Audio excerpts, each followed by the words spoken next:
The last day of business doesn't always mean a somber mood. Cheers! Whole bottle! But after nearly 7 years, the Preservery in Rhino served their final customers on Sunday. Today wanted to have our loved ones here to just celebrate the end.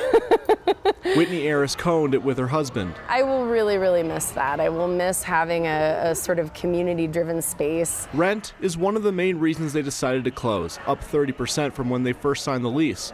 But also, we really wanted to sort of be a positive force in the world of hunger relief. In December of 2020, during the pandemic, they started their Giving Meals program, cost customers $12. That got them a meal as well as giving someone else a meal. Someone else, meaning someone experiencing homelessness. She estimates they sold around 1,000 of those in the first month. I wish it wasn't as important as it feels, but there are so many people in this wealthy country of ours living with food insecurity. So, after moving out of the building, they'll work to officially start their nonprofit, the Preservery Foundation, which will work to feed those in need. Every time we go out and we distribute these meals, we interact with these people and we see the conditions that they're living in, and we hear about the circumstances that they're sometimes suffering from. And I think that's a really important connection that we want to maintain. The sight of an empty kitchen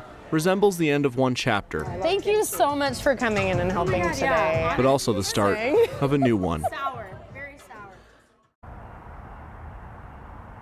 Ariss also says that they are actively working to try and find a spot to house their nonprofit, hoping to do the meal production themselves. Jenny, while you heard from her just now saying that they were struggling with rent issues and that was a big factor in this change, they also face some issues with labor. To that end, 64% of restaurants surveyed by the Colorado Restaurant Association said that they still do not have enough employees to meet customer demand right now. We have heard that repeatedly. Also, Louise, the story is another example of how the pandemic forced people to pivot what they're doing, but also it turned a lot of people toward a different perspective and what's important to them. It sounds like this restaurant went through a little bit of both of those things.